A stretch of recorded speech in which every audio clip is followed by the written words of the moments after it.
Eh bien, bonjour à tous, bienvenue ce soir, pour notre présentation.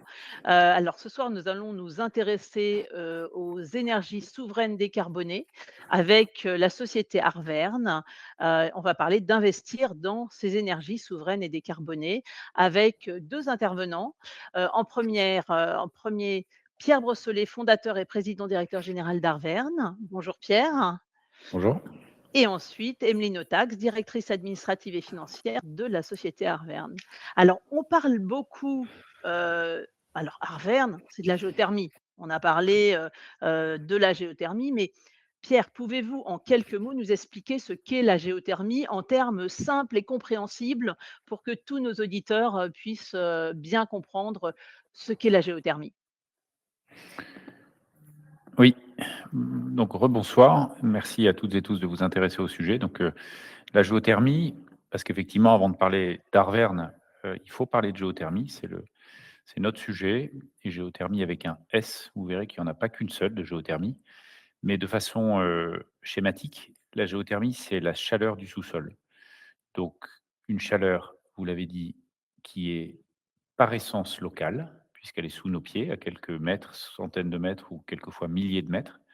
Elle est totalement décarbonée. C'est une énergie qui est verte, non émettrice de CO2, donc de dioxyde de carbone, qui est une des causes principales des changements et du réchauffement climatique. Donc cette énergie, elle est totalement décarbonée ou presque. En tout cas, c'est la plus décarbonée des énergies au monde.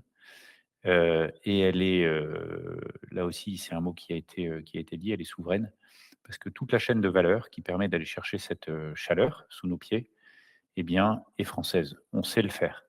C'est une énergie qui a un potentiel immense, puisque le noyau de la Terre fait que la croûte terrestre, tout ce qu'il y a sous nos pieds, jusqu'à des milliers de mètres, eh bien, est chaud et de façon infinie ou quasiment infinie, et donc pourrait suffire à nous chauffer de façon très simple, de façon très vertueuse pendant des millions, voire des dizaines de millions d'années. Mais c'est une énergie qui est totalement sous-exploitée. Elle est assez méconnue, elle est passée sous le radar pendant beaucoup de temps, et donc il est temps d'aller la chercher, et donc c'est ce que propose le groupe Arverne.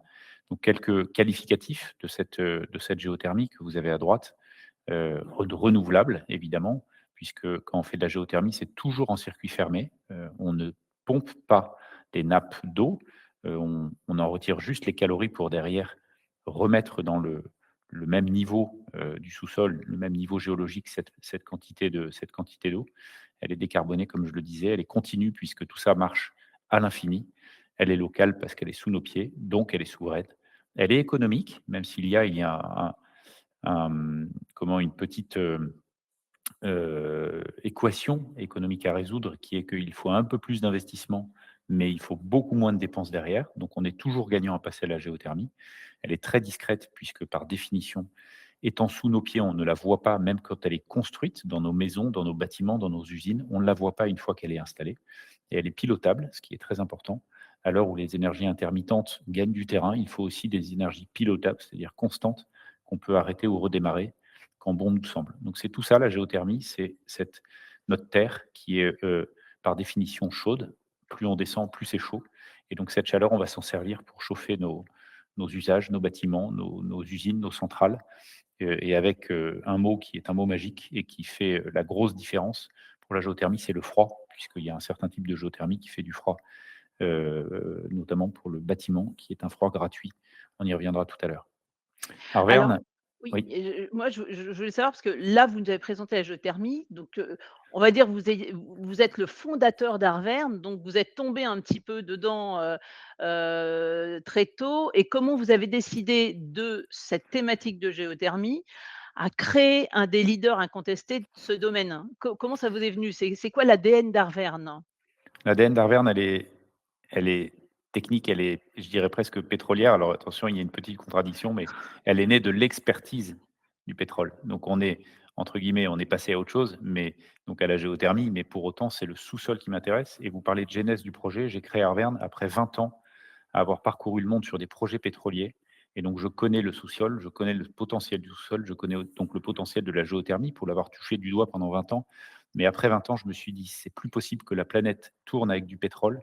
Aller produire du pétrole aux US ou en Indonésie pour le consommer à Pau, à Paris ou en Auvergne, ça n'a aucun sens. Tout ça pour faire de la chaleur, alors même que la chaleur, elle peut être, sous nos pieds et on peut l'extraire de notre sous-sol, de façon beaucoup plus vertueuse et beaucoup plus, beaucoup moins chère. Et donc c'est ça qui a donné naissance au groupe Arverne, c'est une expertise très forte qui est issue de l'industrie pétrolière, mais appliquée à des on va dire à une énergie beaucoup plus vertueuse, à des besoins différents et cette énergie, c'est la géothermie. Donc Arverne est né du constat que le sous-sol était mal exploité, puisqu'on l'exploitait pour le pétrole et le gaz, alors qu'on pouvait le faire, pour la géothermie au profit des populations. Donc c'est là où on change d'échelle, c'est-à-dire que je suis intimement convaincu que, l'énergie de demain se jouera dans les territoires. L'enjeu se joue dans les territoires. On n'est plus dans une sorte de mondialisation, à outrance, où on pouvait, envoyer de l'énergie à l'autre bout du monde. Ça coûte de l'argent, ça coûte à la planète du CO2. Il y a des cicatrices partout sur la planète à cause de ce qui a, pendant des décennies, fait le monde de l'énergie. Aujourd'hui, il est temps de revenir à des circuits beaucoup plus courts, parce que tout ce qui est circuit court est plus vertueux pour les territoires et à la fin, c'est moins cher. Donc c'est ça l'ADN d'Arverne. J'ai créé Arverne sur cette ambition qui est de devenir leader ou en tout cas incontournable dans le monde de la chaleur et notamment des réseaux de chaleur grâce à la géothermie. Et vous verrez, la magie de la nature eh bien, nous a montré que dans certaines eaux chaudes, la géothermie, c'est la chaleur de la Terre à travers l'eau, donc l'eau chaude, eh bien, on pouvait aussi extraire des métaux, puisqu'il y avait dans certaines eaux chaudes, notamment en Alsace, des métaux qui sont dissous et notamment du lithium. Donc on a un deuxième objectif qui est d'extraire ce lithium et pour alimenter la chaîne de la valeur des voitures électriques. Donc ça a fait 10 ans après, un petit peu moins, Arverne, ça fait d'Arverne aujourd'hui un acteur clé dans le secteur de la transition énergétique et de l'énergie tout court, puisqu'aujourd'hui Arverne est le seul acteur industriel qui s'est positionné uniquement sur la géothermie. C'est-à-dire que nous ne faisons pas de la biomasse, du gaz et de la géothermie.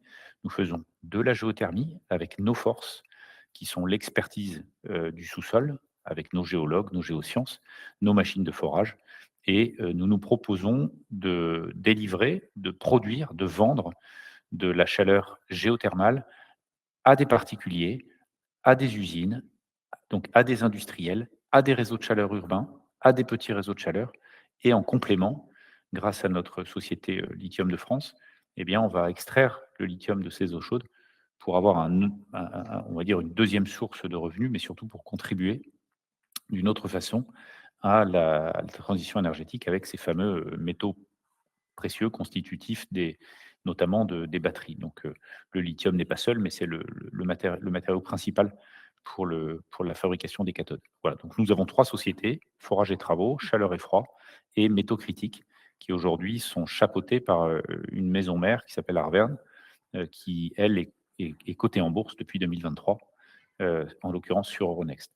Vous avez ici l'histoire donc, d'Arverne qui a été créée en 2018 à Pau, puisque Pau est une vraie terre de sous-sol, avec l'aventure du gisement de gaz de Lac, qui donc s'est éteint mais bénéficie d'un écosystème intéressant en termes de ressources humaines, en termes de bienveillance, politique pour développer des projets, qui soient tech, qui soient de développeurs ou qui soient d'opérateurs comme nous, au niveau du sous-sol. Donc j'ai pris la décision de l'installer à Pau, le siège social, mais nous avons aujourd'hui, beaucoup grandi, grossi et donc, après l'acquisition d'une société de forage, après l'obtention des premiers permis de géothermie profonde, après l'installation de Lithium de France en Alsace, après l'arrivée d'actionnaires, de renom comme par exemple Equinor, Hydro et évidemment la BPI il y a quelques mois, eh bien nous avons un groupe qui est unifié, qui est structuré, qui est organisé, qui est coté en bourse et qui s'est doté de tous les moyens pour maintenant se déployer et massifier cette géothermie dans les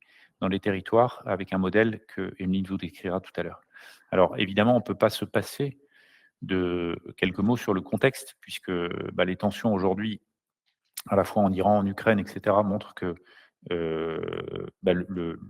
toute cette économie énergétique, tout ce paradigme énergétique est en train d'évoluer très vite et que les pays qui n'auront pas su se rendre autonomes en énergie, donc à la fois en électricité et en chaleur, puisque ce sont les 2 piliers de l'utilisation des consommateurs et notamment, de nous, utilisateurs individuels, eh bien, ces pays qui n'auront pas su se libérer de ces dépendances, se trouveront coincés entre des prix qui fluctuent et entre des considérations géopolitiques de de pays dont les politiques agressives se font sentir et dont on voit les effets, notamment dans ces différents conflits. Donc, il faut absolument s'affranchir de ces dépendances. On le voit par exemple sur le gaz, où on est dépendant des États-Unis, de la Russie, de l'Algérie. Et donc ça, c'est très problématique, sachant qu'il y a une solution à ça. Et cette solution s'appelle la géothermie. Donc il faut la faire connaître et derrière, il faut la massifier. Et alors, Euh, une petite question, c'est-à-dire que, en fait, ce contexte de tension politique, exacerbée, vous êtes très favorable aujourd'hui et très favorable à la géothermie? Parce qu'aujourd'hui, la géothermie représente quand même très peu sur le mix, énergétique complet et donc pour vous, c'est quand même une opportunité formidable. Disons que malheureusement, si j'ose dire, c'est une opportunité, mais c'est surtout le moment pour, que les États et bien sûr les industriels derrière prennent les bonnes décisions pour une bonne fois pour toutes. Ne pas travailler pour les crises d'avant, mais les crises d'après, c'est-à-dire préparer ces crises avec des options qui sont des options maison, des options souveraines. Et la géothermie, tout le monde aujourd'hui le sait, les gouvernements en Europe et particulièrement en France ont compris que la géothermie, par sa faculté à trouver de la chaleur sous nos pieds, alors certes, il faut aller la chercher, on ne dit pas que c'est facile, mais on sait le faire. Et donc, cette géothermie a le potentiel pour remplacer en grande partie le gaz. Et donc, bien sûr que tout le monde l'a compris. Et en ce sens, la guerre en Iran est une opportunité pour la géothermie. Et de ce fait, Arverne est impacté positivement aujourd'hui par cet élan, qui n'est évidemment pas souhaitable. Mais malheureusement, aujourd'hui, en France et en Europe, on attend des crises pour prendre des décisions. Donc oui, vous avez raison. Malheureusement, c'est une opportunité. Le gaz va exploser. On va encore avoir des factures. On va recevoir des factures qui vont faire mal à tout le monde, aux industriels, mais aussi aux particuliers. Et donc, il faut absolument se prémunir de ça. À droite, vous avez un graphe qui vient à l'encontre des idées reçues, puisque aujourd'hui, une des remarques principales qu'on a contre la géothermie, c'est que c'est trop cher. Non, c'est pas trop cher. C'est que c'est toujours un petit peu plus d'investissement au départ, puisqu'il faut faire des forages notamment, mais c'est toujours moins cher, à l'arrivée. Donc l'arrivée, c'est quelques années et donc on amortit les investissements, sur quelques années puisqu'après on ne paye plus rien ou presque. Alors que si on continue au gaz, eh bien, il faut payer le gaz qui fluctue tous les ans et notamment pendant les crises qui peut doubler ou être multiplié par 10. Donc vous l'avez sur le graphe de droite, même pour un particulier, la géothermie est moins chère et en plus peut faire du froid gratuit et à l'heure où les températures augmentent, eh bien, c'est quand même un sacré atout. Et Heu, est-ce que vous notez une volonté, gouvernementale de vous accompagner sur le sujet? Est-ce que derrière vous il y a vraiment des efforts de gouvernement, de vous accompagner, d'aller, développer cette énergie, oui, souveraine et puis sous nos pieds surtout? On ouais, ne va pas la chercher très loin. complètement. Les États, de l'Union européenne et particulièrement la France, ont décidé enfin d'aider les industriels et les sociétés comme Arverne, à développer des solutions géothermales, avec une accélération qui doit être forte et qui se manifeste sur le plan géothermique, sur le plan de l'énergie, nationale qui s'appelle la PPE, qui a fait l'objet de quelques débats. Et enfin, on gagne cette bataille puisqu'évidemment tous les parties prenantes ont été consultées, hein, pour écrire ce plan pluriannuel de l'énergie et la géothermie va enfin décoller, au moins dans les intentions. Et donc ça s'accompagne d'un certain nombre de mesures, qui viennent, casser les freins, au bénéfice de la géothermie. Donc je ne vais pas tous les dire ici, mais je vous donne un exemple. Donc c'est l'éligibilité de la géothermie à ce qu'on appelle des C2E. Donc ce sont des certificats d'économie d'énergie que payent les grands groupes qui sont des obligés, on appelle ça, et donc qui sont émetteurs de CO2 et donc qui doivent contribuer par l'émission et par l'achat de certificats d'économie d'énergie au développement de solutions vertueuses. Et la géothermie en fait partie. Donc ça veut dire que nous avons ici, sans passer par l'argent public, une option pour donner un coup de boost en termes d'investissement et faire en sorte que le client final ait moins à payer s'il choisit la solution de géothermie. Et ça, c'est exactement ce qu'il nous fallait. Il y a d'autres mesures, mais donc voilà l'exemple que l'État a enfin heu, pris conscience de passer à l'acte sur le soutien et l'accompagnement à la filière. Sur le lithium, c'est encore un petit peu différent puisque le lithium est un des constituants, qu'il faut pour faire des batteries et là, on a un grand plan batterie européen pour passer les véhicules thermiques aux véhicules électriques qui certes prend un peu de retard, mais est en train d'arriver. Mmh. Et donc, le besoin en lithium, il est là-dessus totalement prouvé. Et donc, il va y avoir, de la même façon que pour l'énergie, un besoin de rester chez nous, de rester maître chez nous, de rester souverain, alors qu'aujourd'hui, le lithium, c'est quand même principalement la Chine, comme on le dit ici, il n'y a que 1% de l'accès au lithium et de la production au lithium qui a lieu en Europe. Et ça, c'est évidemment inenvisageable à l'heure où on a des grosses usines de batteries et où tous les fabricants et les constructeurs d'automobiles, Renault en tête, eh bien, ont absolument besoin de ces métaux. C'est d'ailleurs pour ça que Renault est au capital du groupe Arverne et a déjà signé des contrats d'approvisionnement et d'enlèvement de lithium à notre filiale Lithium de France. Donc là, Voilà, on est encore. vous Ouais, êtes sur, excusez-moi, mais vous êtes sur le renforcement de la souveraineté. C'est-à-dire notre indépendance vis-à-vis, de la Chine, par exemple, sur des apports de lithium. exactement, c'est exactement ça. Et donc on pourrait, et c'est là que je reviens sur l'unification et vraiment le caractère très logique et cohérent de notre groupe. Notre groupe a une colonne vertébrale géothermique, c'est-à-dire que vraiment on va chercher des projets de géothermie et dans certaines régions, dont l'Alsace, eh bien on Mmh. peut extraire des choses utiles et notamment en Alsace, le lithium. Donc notre plan d'affaires a beaucoup grossi grâce à ce lithium. Vous voyez aujourd'hui sous vos yeux les étapes enfin, l'acte de naissance de notre filiale Arverne Métaux Critiques avec son projet Lithium de France, né en 2020 et qui a vu là aussi beaucoup d'étapes franchis pour arriver aujourd'hui à forer un premier puits dont vous avez les résultats qui sont totalement conformes, voire même supérieurs à nos attentes en termes de température de l'eau, de débit et de teneur en lithium. Donc ce sujet est totalement unique, mais il fait partie d'un tout qui est la volonté de, de faire de la géothermie cette arme souveraine et beaucoup moins chère que le prix du gaz, surtout à l'heure actuelle. Voilà, donc on a une très belle ambition sur le sujet, une volonté de l'État d'accompagner des acteurs comme Arverne, hein, qui se sont positionnés comme le futur leader de la géothermie en France. Nous sommes autonomes puisque nous avons des appareils de forage pour nous déployer un peu partout en France.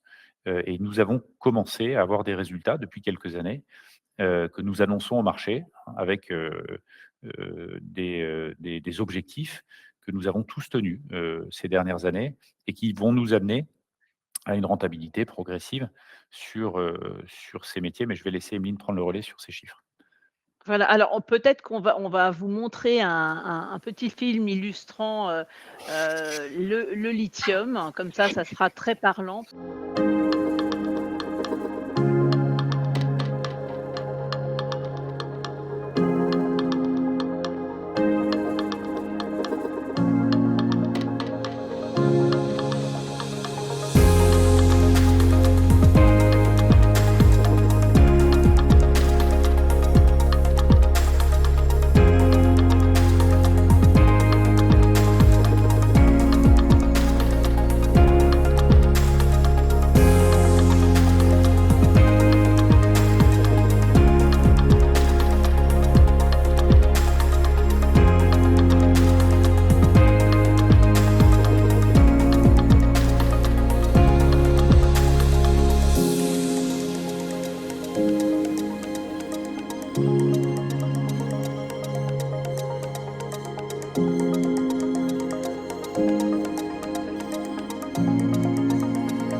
Alors c'est toujours parlant, hein, de montrer, avec une vidéo et de l'infographie, surtout, la géothermie qui est facilement compréhensible avec, quelques graphiques.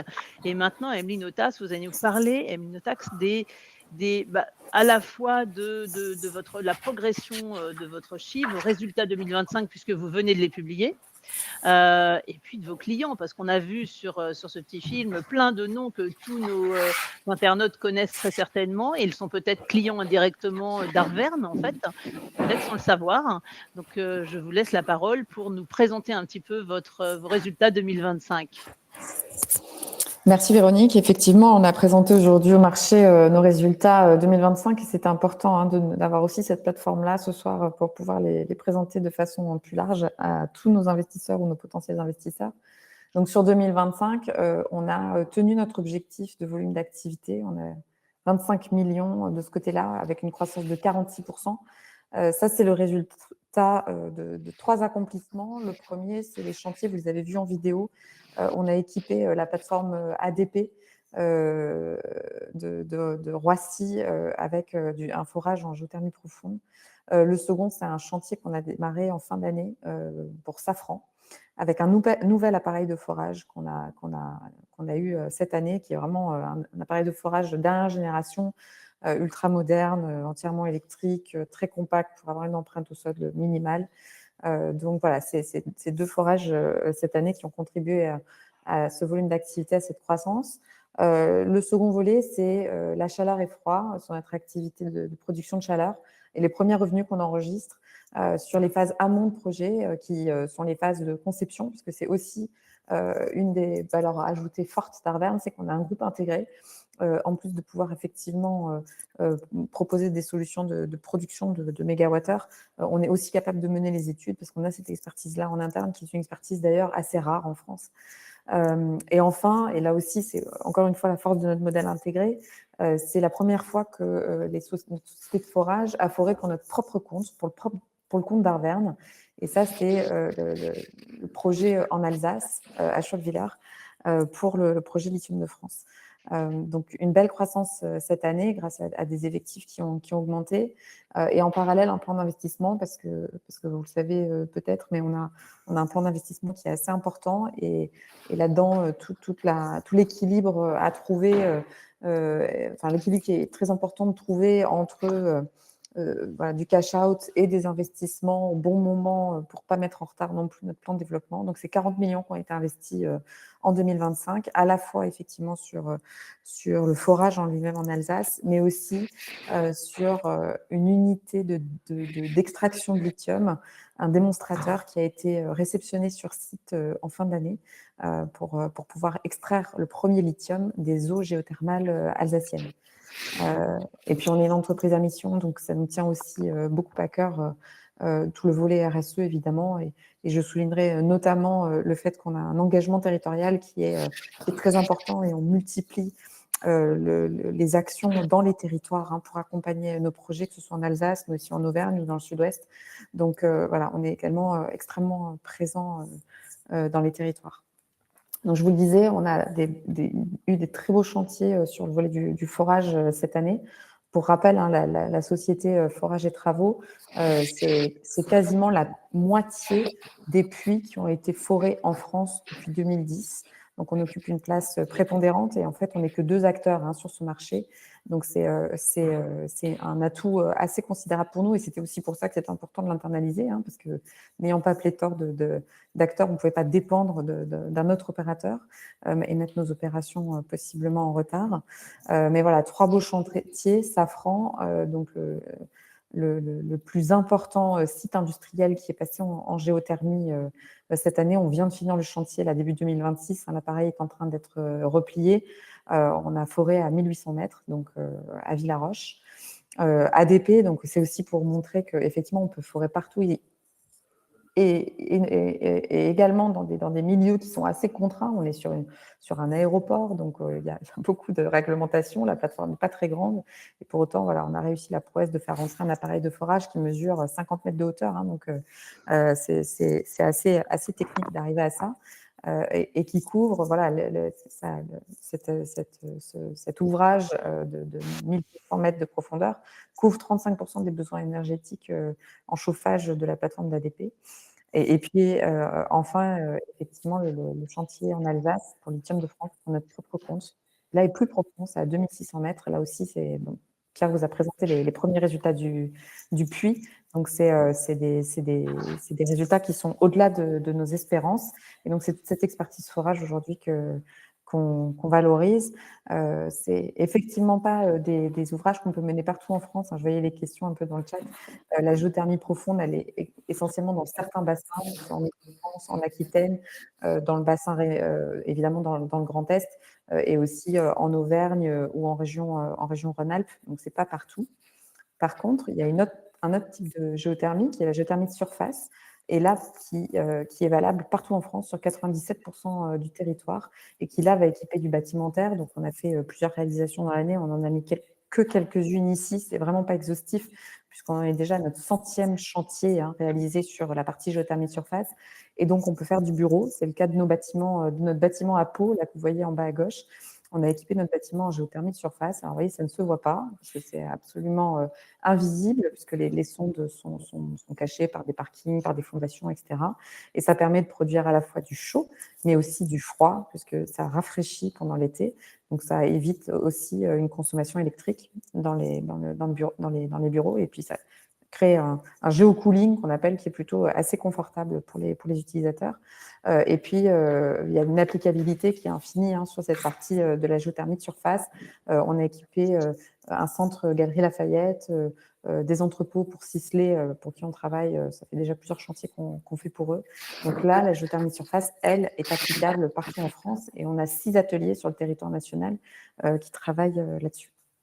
Vous répondez aux besoins RSE en fait des clients sociétés, quand vous parlez de Sisley, vous les équipez et donc vous contribuez au fait de leur responsabilité dans la partie développement durable, et engagement. En fait, on répond à 2 enjeux, enfin au moins 2 enjeux. Effectivement, il y a cet engagement RSE pour eux, mais c'est aussi un engagement, c'est aussi répondre à un besoin économique, parce que la géothermie, c'est aussi des tarifs qui sont garantis sur du long terme, et on n'est pas dépendant de la volatilité d'un gaz qui peut varier au gré de la conjoncture mondiale politico-économique. Donc voilà, c'est vraiment sur ces 2 aspects-là, ça n'est pas juste un volet RSE, c'est aussi un volet économique qui leur permet, eux, de gérer une charge fixe sur du long terme plutôt qu'un risque qui peut être lié à des contrats de gaz qu'ils ne maîtrisent pas vraiment. Donc vous, sur des contrats longs en fait? Ça veut dire que quand vous avez des clients, c'est pour du long terme sur des contrats, négociés, longs? Ouais. Oui, alors effectivement, alors vous me passez la balle, mais je vous en remercie. C'est particulièrement le cas, effectivement, sur la géothermie profonde, et j'y reviendrai. On a aujourd'hui travaillé un portefeuille de projets qui est assez dense. C'est 100 projets aujourd'hui qu'on a dans notre pipe, qui représentent 5 TWh par an de production. Aujourd'hui, Pierre est passé dessus assez rapidement, mais ça participerait aux engagements de la PPE 3 qui a été publiée il y a quelques semaines de façon assez massive. Donc nous, sur cette partie-là, notre challenge, effectivement, c'est de signer des contrats, et on en a à peu près 17 qui représentent 1 TWh qui sont sur le point d'être signés. On a déjà d'ailleurs sécurisé un certain nombre d'off-tech, c'est comme ça qu'on les appelle dans notre secteur. Alors là, on vous en a donné de 2 ordres. Le premier, c'est un contrat avec Renault sur du lithium. Renault est à notre capital, et c'est aussi avec eux qu'on a un contrat d'off-tech déjà qui est signé pour 25 000 tonnes de lithium sur 5 ans. Et puis un second accord que nous avons conclu et que l'on a annoncé au marché ce matin avec Primeo Énergie sur la partie distribution de chaleur, particulièrement en Alsace. Notre ambition, effectivement, c'est d'accélérer le décollage de la géothermie en France, particulièrement, et là en particulier, sur la partie géothermie profonde. Et c'est donc d'avoir déployé environ 30 projets d'ici à 2031-2033, qui représentent 2 TWh de production par an, et 50 projets à horizon 10 ans. Et on a pour ça des équipes commerciales partout sur le territoire, pour travailler au plus près des collectivités, des industriels qui peuvent vouloir s'équiper en géothermie.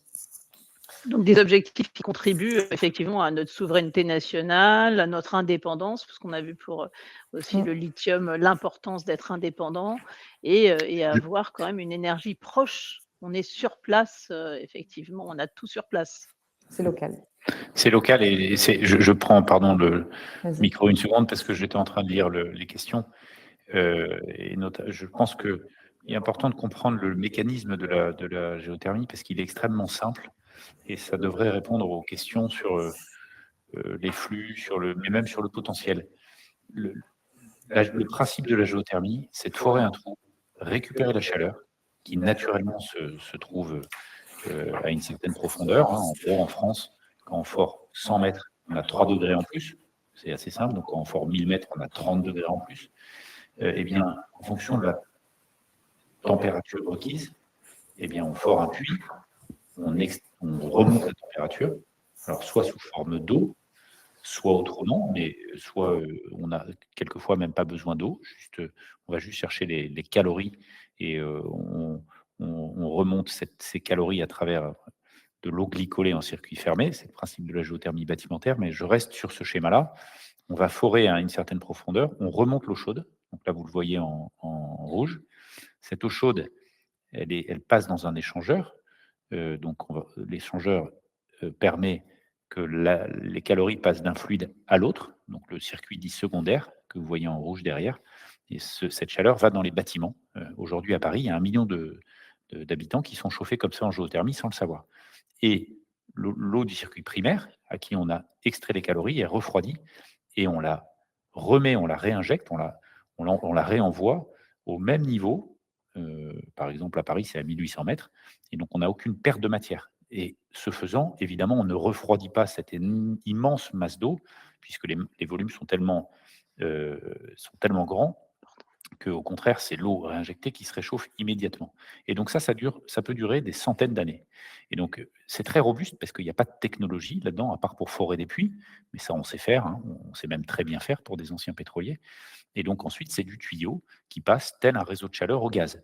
Un réseau de chaleur au gaz, c'est exactement pareil, sauf qu'il n'y a pas les puits, il y a une chaudière à gaz qui va chauffer l'eau, et donc qui va consommer du gaz en continu et émettre du CO2. Là, une fois que le chantier il est fait, ça dure quelques mois, eh bien cette installation, on peut l'arrêter, on peut l'ouvrir, on peut la fermer, c'est pilotable, c'est totalement décarboné, c'est totalement discret parce que c'est sous les pieds, on ne la voit pas, ça ne fait pas de bruit, c'est totalement indolore pour les habitants, et ça dure, c'est ce qu'il y a de très très loin le plus robuste de toutes les énergies, et c'est de très très loin le moins cher sur la durée. Donc c'est très très vertueux, simplement il faut avoir l'accès au forage, et c'est ça qu'on apporte chez Arverne, l'accès au sous-sol, la lecture et la compréhension du sous-sol avec nos équipes de géosciences, de géologues, et l'accès à l'eau chaude avec nos équipes forage. Donc, une fois qu'on a dit ça, et qu'on a dit à côté que la chaleur de la Terre est infinie, elle est infinie, c'est-à-dire le potentiel est infini à partir du moment où on sait creuser des trous au bon endroit. Donc, bien sûr que ça pourrait remplacer le gaz. Il suffirait de s'y mettre. Donc, il faudrait beaucoup d'équipes de forage, il faudrait beaucoup de projets, il faudrait un peu d'argent, mais ce serait de l'argent investi. Ce n'est pas de l'argent qu'on va dépenser. Je vous rappelle qu'aujourd'hui, la facture de gaz, c'est 60 milliards dans notre balance commerciale en France qui sont jetés par les fenêtres. Si on investissait ces 60 milliards en géothermie, on pourrait in fine avoir la même chose et ça durerait 100 ans. C'est-à-dire que pour nos enfants, c'est de l'investissement. C'est comme une maison que vous pouvez transmettre. Et d'ailleurs, si on le fait à l'échelle d'une maison, ben ça va valoriser un patrimoine. Vous imaginez très bien comment. Alors juste un élément pour toutes les personnes, parce que je vois des personnes mettre leurs questions dans le chat. Non, il y a une rubrique questions. Essayez de centraliser dans questions parce que dans le chat, il y a de nombreux échanges en fait entre les internautes qui participent. Donc on utilisera, vous inquiétez pas, on utilisera les questions du chat aussi, mais centralisez plutôt vos questions dans le chat parce qu'il y en a beaucoup. Voilà. Okay. Vous avez raison. Alors je laisse Emeline, oui. Ouais. Oui, alors effectivement, et puis Véronique, vous me posiez la question sur la durée des contrats. Donc ici, Oui. on vous donne un exemple. On n'a pas annoncé avec qui on avait contractualisé ce beau projet encore, mais voilà, on a annoncé un premier contrat en fin d'année dernière. Et c'est typiquement le genre de contrat qui font partie de qui représente notre business model sur la partie chaleur et froid. Donc c'est un doublé de géothermie qui va produire de la chaleur pendant 30 ans.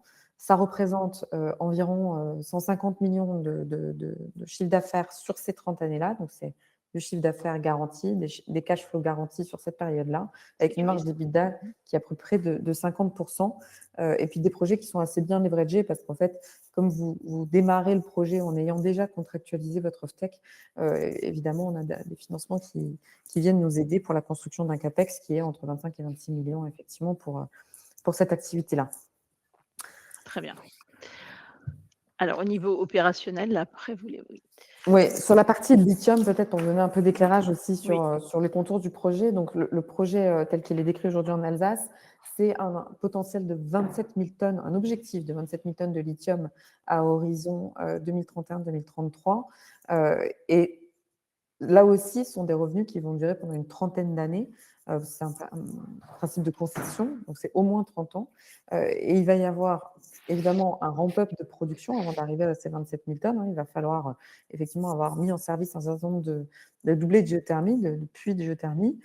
Et ensuite, on estime qu'on va atteindre un plateau pendant à peu près 4 ans avant qu'il y ait ce qu'on appelle une déplétion naturelle, c'est-à-dire une baisse de la concentration en lithium au fur et à mesure des années, qu'on estime aujourd'hui à 3,5%. Et ça, c'est des chiffres qui seront réaffinés dès lors qu'on aura ce fameux démonstrateur dont je vous parlais tout à l'heure, qui sera mis en service sur un premier doublé et qui commencera à nous montrer comment est-ce qu'effectivement la concentration en lithium évolue avec le temps. Donc, premier projet en Alsace, voilà, premier projet en Alsace, et après, vous avez déjà des idées sur d'autres géographies, puisqu'on a parlé de l'Aquitaine tout à l'heure. Oui. Alors, sur la partie lithium, métaux critiques lithium, aujourd'hui, ce projet-là, à 27 000 tonnes, il est concentré exclusivement en Alsace.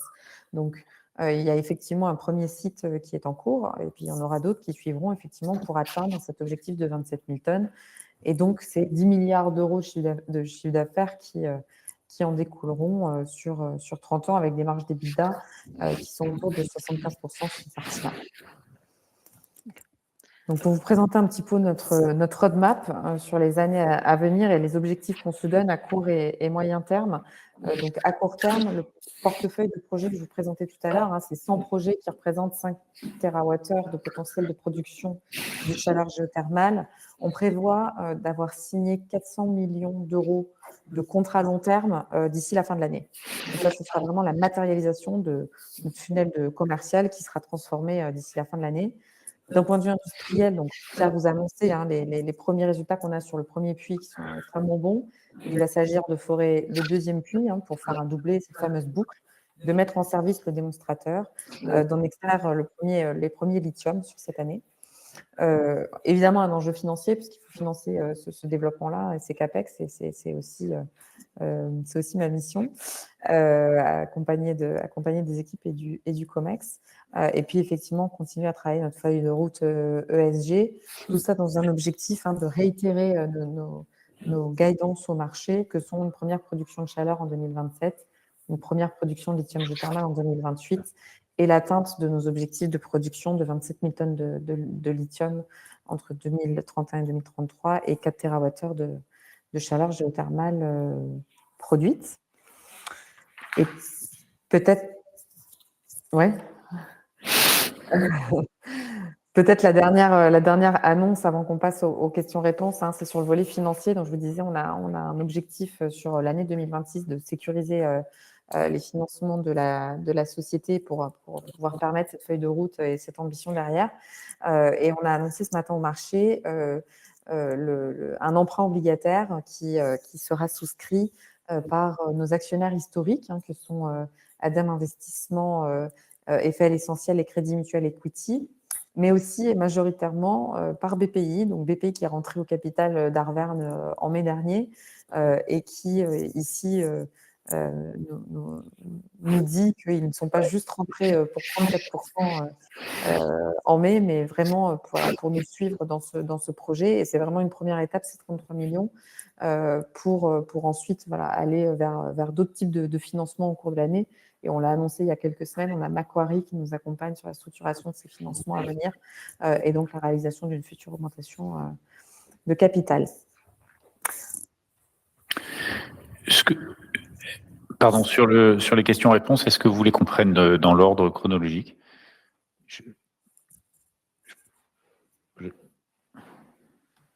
Bon, Je vais les prendre dans l'ordre chronologique auquel on les a reçus, en essayant d'être rapide sur chaque question. Juste, Véronique, vous êtes en mute, on ne vous entend pas. S'il y en a dont je pense que Emeline est mieux Oui, placée pour répondre, je lis le micro. si vous voulez, je lis la question, comme ça après vous verrez lequel de vous deux a envie d'y répondre. Laurent de Ferté demandait si la société Arverne avait des connexions avec la Française de l'énergie. Non. Alors, question. Aucune. Non. Voilà.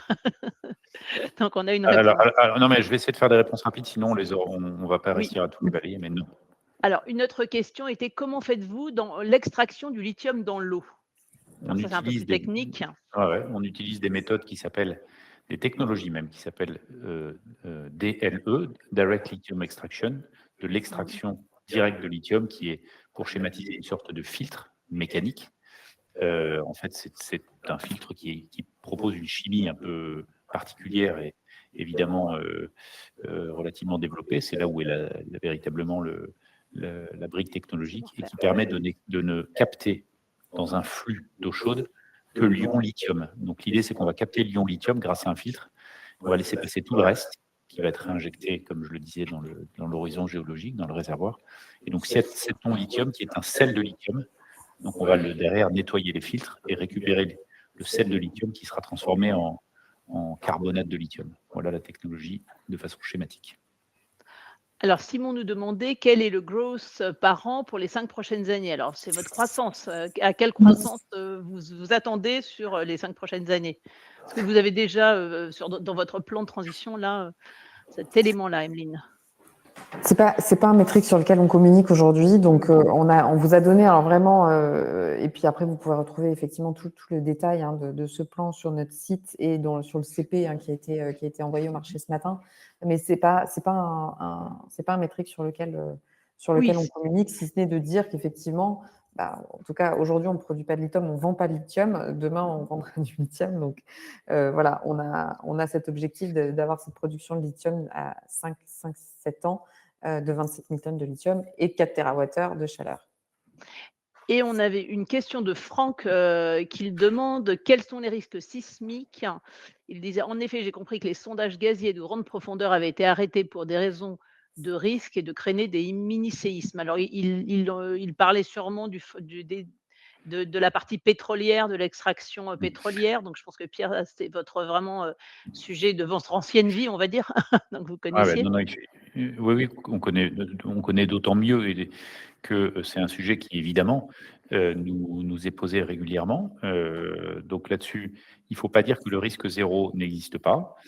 Enfin, existe, mais par contre, il ne faut pas l'assimiler avec ce qui se fait dans le gaz, et notamment le gaz de schiste. Ce sont des choses totalement différentes. Pour autant, ce risque sismique, dans certaines zones qui ont déjà de la sismicité naturelle, donc c'est le cas de l'Alsace, c'est des plaques qui bougent,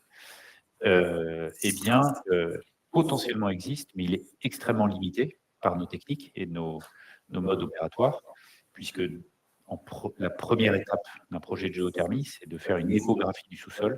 Et aujourd'hui, les degrés de précision de ces échographies nous permettent de positionner nos puits de telle manière à ce qu'il n'y ait plus de risque sismique. Ça, c'est le premier point. Le deuxième point, c'est que nous n'avons pas le droit, c'est encadré, tout ça par la loi aujourd'hui, de développer des projets de géothermie sans mesure de cette sismicité. On le mesure avec des capteurs, avec grande précision.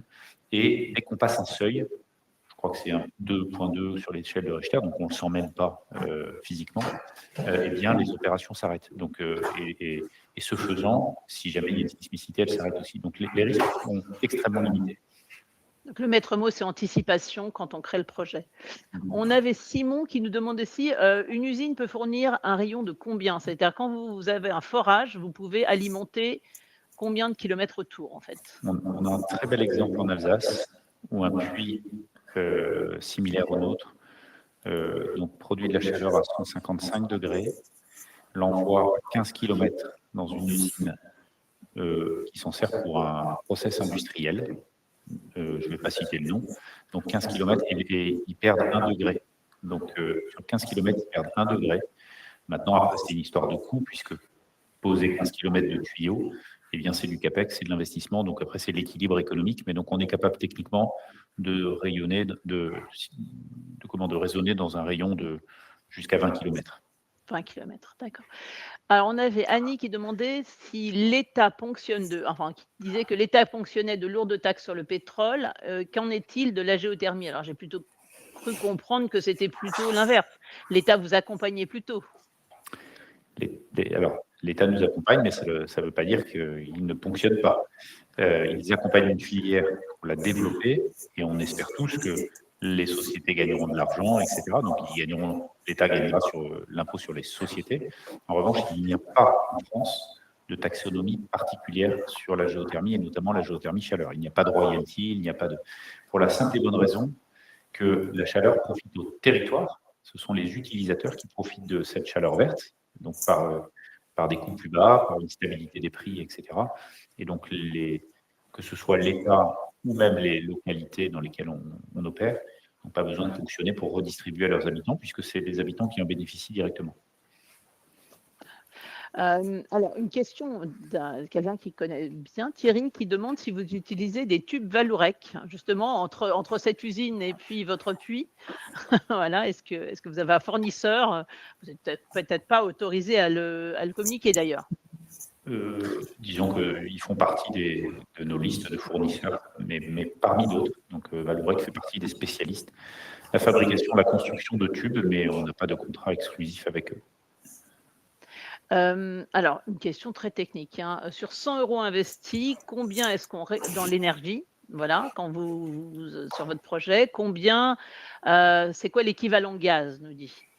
Voilà, si on c'est Avec compliqué. 100 € en géothermie, oui, c'est compliqué. Si vous investissez 100 € sur Arverne, c'est différent. Je ne peux pas répondre non plus. Non, il n'y a pas d'équivalence, je ne vois pas d'équivalence d'investissement de 100 € en géothermie, c'est pas l'équivalent gaz. En revanche, ce qu'on peut dire, c'est qu'on peut faire des équivalences de puissance et de prix. On avait une slide sur je ne sais pas si on l'a mis là, mais qui dit en gros qu'un consommateur qui va choisir du gaz, il va s'en sortir en gros à 62 € moyennés par mégawattheure, qui est l'unité de puissance.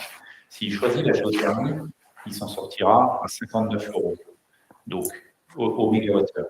Donc, en ayant cumulé les aides, les subventions, etc.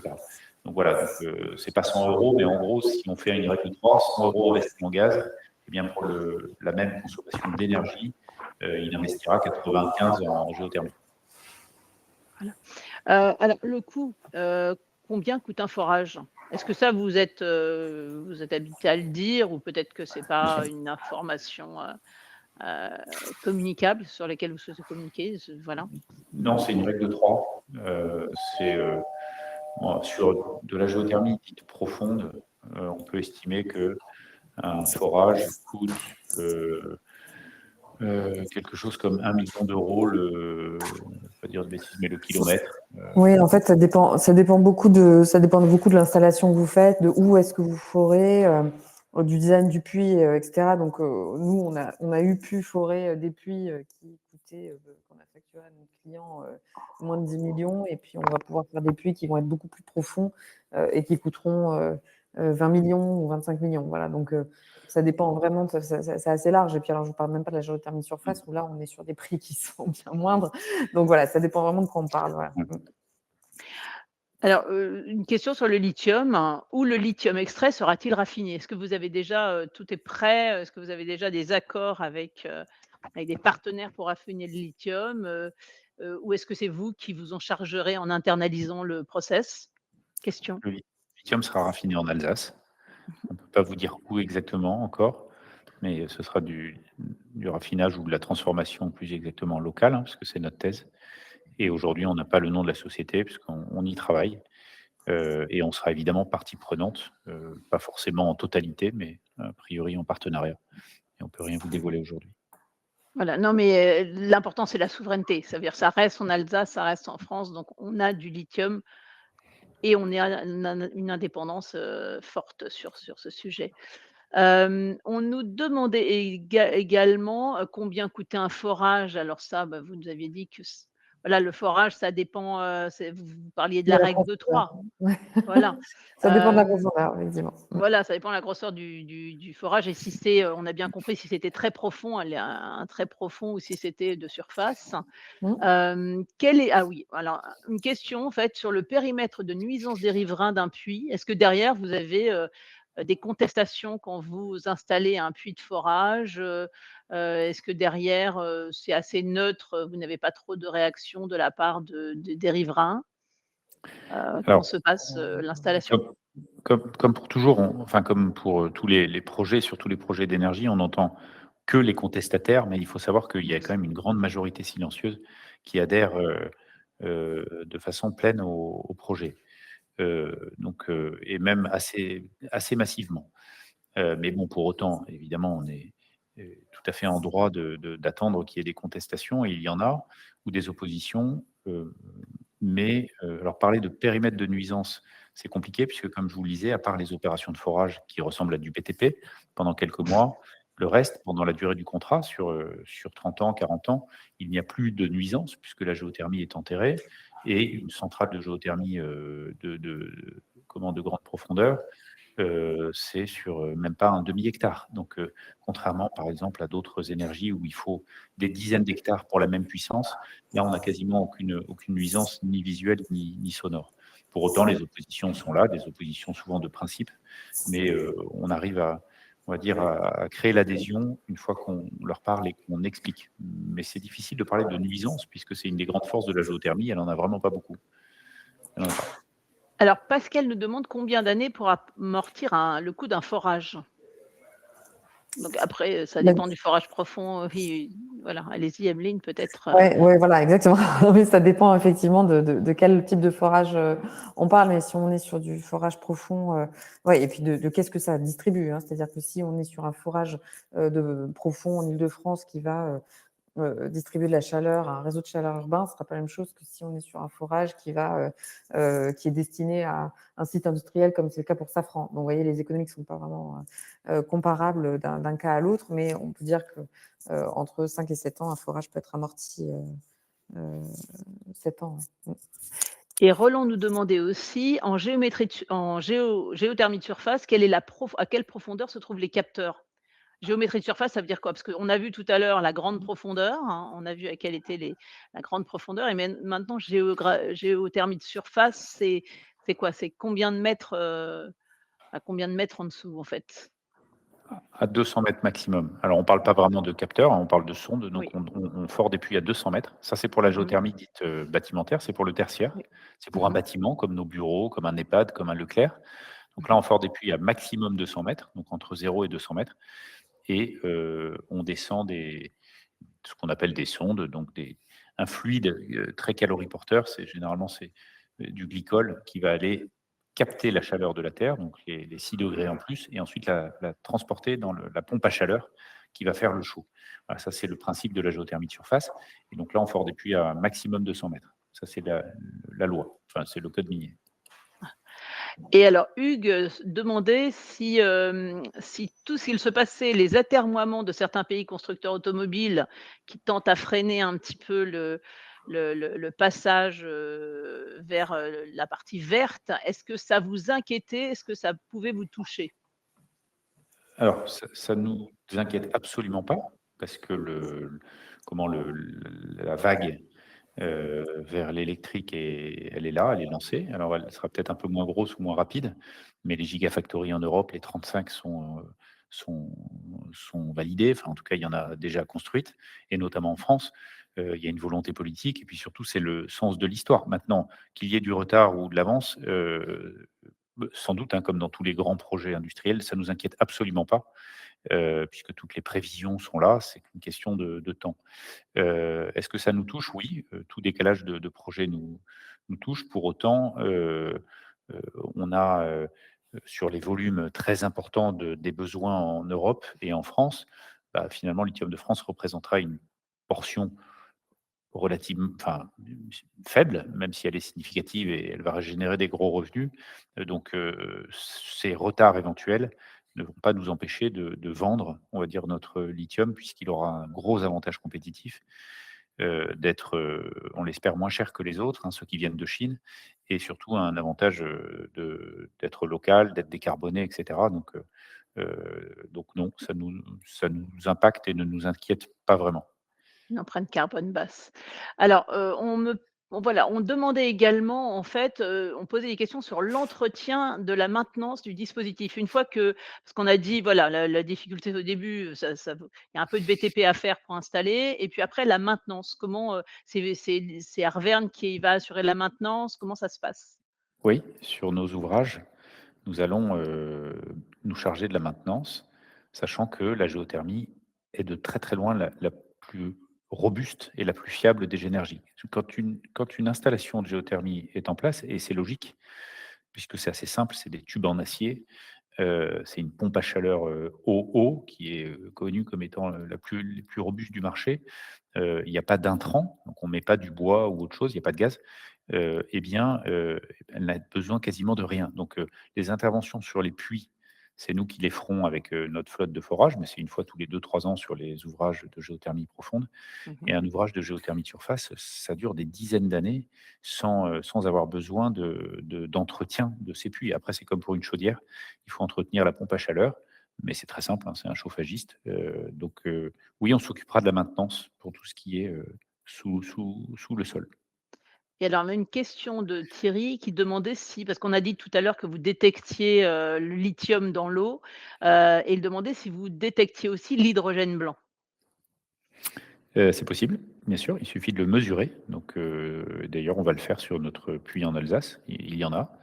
De l'hélium également. Maintenant, on ne sait absolument pas en quantité. Il y a beaucoup, beaucoup d'autres choses, hein, d'ailleurs, que le Mmh. lithium, l'hélium, etc. Maintenant, il faut que ce soit économique. C'est pas parce qu'on a un coproduit qu'il est rentable, qu'il est économique et qu'on saura l'extraire. Mais en tout cas, physiquement, c'est tout à fait possible qu'il y ait d'autres produits, dont l'hydrogène naturel et dont l'hélium. D'accord. Eh bien, écoutez, je pense que pour les questions, nous allons nous arrêter là. Mais en fait, peut-être auriez-vous envie de dire 2 mots quand même sur le titre, comment il est coté? Est-ce que vous êtes, PEA, éligible au PEA, au PEA, PME? Voilà, je pense que là, vous avez des choses, quand même, et puis que vous mettez à disposition des particuliers. Heu, ouais, effectivement, alors on peut parler un petit peu du titre. Alors déjà pour vous dire que, je l'ai vu, hein, dans les questions qui étaient posées dans le chat, enfin dans les commentaires qui étaient posés dans le chat, on est couvert par 4 analystes, hein, donc vous pouvez, aller retrouver les notes de ces analystes-là pour voir leurs propres analyses sur le BP, d'Arverne et sur les projections d'Arverne. Donc on a un cours effectivement, qui, cote aujourd'hui, à 5,2, 5,3, voilà par là, qui est fortement remonté, hein, en mai dernier, au moment de l'annonce, de l'entrée de BPI au capital. Et on ne doute pas que la journée d'aujourd'hui, va sans doute l'aider aussi à continuer, à monter. Voilà, on a une table de capitalisation avec des actionnaires qui nous suivent de façon, assez historique, hein. Donc, BPI France, je les ai mentionnés avec 4 aujourd'hui, aux côtés de l'ADEME, hein, qui est là depuis, notre IPO. Et puis à Roscoe, le fondateur qui a toujours 20 de participation, dans la société. Et puis voilà, de façon plus générale, hein, sur ces aspects-là, moi, ce que je vous invite peut-être, à faire si ça vous intéresse et si vous voulez aller un cran plus loin, c'est contacter, Mathilde Guillemot, hein, qui est, notre responsable relations investisseurs. Vous avez, son adresse mail, juste sur cette slide, et qui pourra répondre, à vos questions. Voilà, et n'hésitez pas, de toute façon, toutes les questions que vous avez posées et ce que vous avez dit dans le chat sera transmis, comme ça vous aurez des réponses. Si certains d'entre vous n'ont pas eu de réponse, vous en aurez. Et ben, je rappelle que vous êtes éligible au PEA, au PEA-PME ainsi qu'au compte Ouais. titre ordinaire traditionnel. Ouais. Voilà. Eh bien, je vais vous remercier. Et Pierre, si vous aviez un mot de la fin de cette réunion, si vous deviez laisser un sentiment aux investisseurs individuels présents ce soir, quel serait-il? Je dirais que la géothermie, c'est le sens de l'histoire, pour plein de raisons. Retour au circuit court, retour au territoire, retour à ce qui est souverain sous nos pieds. Donc, la géothermie est une belle petite énergie qu'on a un peu sous-estimée pendant des années, mais qui va prendre de plus en plus de place dans notre quotidien, et c'est totalement souhaitable. Eh bien, merci. Je suis très heureuse que vous ayez pu présenter, effectivement, faire un focus sur la géothermie, un focus sur Arverne et j'invite tous les, actionnaires, présents ce soir ou tous les investisseurs à, contacter Mathilde Guillemot si vous avez des questions. N'hésitez pas et je vous souhaite une excellente soirée. Merci beaucoup. Merci Au beaucoup. revoir. Au Au revoir. revoir.